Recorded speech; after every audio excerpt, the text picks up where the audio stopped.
नमस्कार दोस्तों। जैसा कि आप सब जानते हैं कि जो फेसलेस असेसमेंट है वो स्टार्ट हो चुकी है। इनकम टैक्स ने भी नोटिसेस भेजने शुरू कर दिए हैं। तो देखिए, सबसे पहले तो ये बहुत दिलचस्प रहने वाला है कि जो पहली बार ज्यूरिडिक्शन लेस असेसमेंट होने जा रही है ये कैसे कैसे आगे प्रोसीड करेगी। इस वीडियो में हम आपको बताने जा रहे हैं 5 ऐसे इंपॉर्टेंट पॉइंट्स जो आपको ध्यान रखने हैं पूरी प्रोसीडिंग्स के समय, रिप्लाईज फाइल करते समय। तो चलिए शुरू करते हैं। सबसे पहली चीज जो हमें ध्यान रखनी है कि 143(2) में इनकम टैक्स जो नोटिस भेज रहा है, पहले आए थे, अब 142(1) में वो डिटेल्स आपसे मांग रहा है। तो सब में 15 दिन का जो टाइम पीरियड है वो दिया जा रहा है। तो आपको सबसे पहले तो ये इंश्योर करना है कि विद इन 15 डेज जो भी स्टिपुलेटेड टाइम पीरियड दिया गया है वहां तक जो भी डिटेल्स आपसे मांगी गई हैं उनको आप इनकम टैक्स के पोर्टल पे अपलोड कर दीजिए। अगर कहीं आपको ऐसा लगता है कि भाई उस टाइम पीरियड तक आप डॉक्यूमेंट्स सबमिट करने की पोजीशन में नहीं है, या आपका जो क्लाइंट है, जो असेसी है, वो डॉक्यूमेंट्स आपको प्रॉपरली प्रोवाइड नहीं कर पा रहा है, तो आप एक एडजॉर्नमेंट की एप्लीकेशन जरूर फाइल कीजिए। नॉर्मली ये देखा जाता था कि अभी तक जो असेसमेंट्स होती थी उसमें जो भी टाइम पीरियड, जो भी हेयरिंग की डेट डिसाइड होती थी, अगर वो निकल भी जाती थी तो जो असेसी है उसको बड़ा लीनियंटली लेता था कि कोई नहीं, नेक्स्ट टाइम जब नोटिस आएगा तो हम जो डिटेल्स है वो फाइल कर देंगे। लेकिन इस बार ऐसा नहीं है। नोटिस के जो नीचे है वहीं लिखा है कि अगर आप इस नोटिस का जवाब टाइमली नहीं दे पाए तो 144 में भी आपका केस हो सकता है और जो प्रॉपर पेनल्टी प्रोसीडिंग्स है वो भी आपके अगेंस्ट शुरू हो सकती हैं। तो आपको इस बात का ध्यान रखना है। सेकंड पॉइंट आता है, नॉर्मल प्रैक्टिस में क्या देखा जा रहा है कि हम जो भी अपने क्लाइंट से डॉक्यूमेंट्स मांगते हैं वो क्या करता है, उसका एक फोटो खींचा और आपको व्हाट्सएप पे भेज दिया और फिर वो कहता है कि देखिए मैंने तो आपको सारे डॉक्यूमेंट्स दे दिए हैं।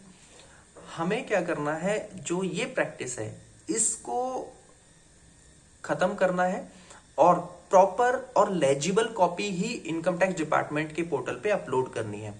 नेक्स्ट पॉइंट आता है, जो भी डॉक्यूमेंट्स असेसी से मांगे गए हैं वो सारे डॉक्यूमेंट सबमिट करते समय एक तो सब पे एनेक्सर हमें मेंशन करना है, प्लस सारे एनेक्सर्स पे फिर कंटिन्यूअसली पेजिंग भी होनी चाहिए और उन एनेक्सर्स और पेज नंबर का रेफरेंस हमें अपने जो रिप्लाई है उसके अंदर जरूर मेंशन करना है। अब ये सब करने का रीजन क्या है? देखिए, अभी तक जो भी असेसमेंट होती थी उसके अंदर जो भी ऑथराइज रिप्रेजेंटेटिव हैं और जो असेसिंग ऑफिसर है वो आमने सामने बैठे होते थे। अगर आपके एओ को कहीं कोई डाउट था कोई डॉक्यूमेंट के रिगार्डिंग, तो वो आपसे एट ए टाइम पूछ लेते थे और आपने बता दिया ये पेपर यहाँ लगा है, ये पेपर यहाँ पे है। लेकिन फेसलेस असेसमेंट के अंदर ये वाली जो फैसिलिटी है वो तो अवेलेबल है नहीं। तो इसीलिए एक एक चीज आपको अपनी तरफ से बिल्कुल क्रिस्टल क्लियर करके चलनी है, सो डैट कि जो भी आपके असेसमेंट कर रहे हैं उसके माइंड में डॉक्यूमेंट्स को लेके कोई भी डाउट ना रहे। नेक्स्ट चीज जो हमें ध्यान रखनी है, सबसे पहले तो हमें ये कोशिश करनी है कि जो भी 142(1) में हमसे डिटेल्स मांगी गई हैं उनका हम सीरियल वाइज ही रिप्लाई करें और उससे रिलेटेड जो भी डॉक्यूमेंट्स हैं वो भी सीक्वेंस वाइज लगाएं। और ये चीज जो है हमें अच्छा जो प्रेजेंटेशन है उसमें हेल्प करेगी। नेक्स्ट पॉइंट आता है, मान लेते हैं कि जो हमारा केस है कुछ कॉम्प्लेक्स है या हम कोई इशू को एक्सप्लेन करना चाह रहे हैं बट हमें लग रहा है कि प्रॉपरली हम उसको एक्सप्लेन नहीं कर पा रहे हैं, कुछ उसमें कॉम्प्लेक्सिटी है, तो आपको एक अपॉर्चुनिटी ऑफ पर्सनल हियरिंग जरूर अपने रिप्लाई में डालना है। अब आप कहेंगे कि भाई फेसलेस असेसमेंट में इस चीज का तो प्रोविजन है नहीं कि आपको पर्सनल हियरिंग दी जाए। ज्यादा से ज्यादा ये हो सकता है कि भाई आपको एक वर्चुअल हियरिंग दी जा सकती है।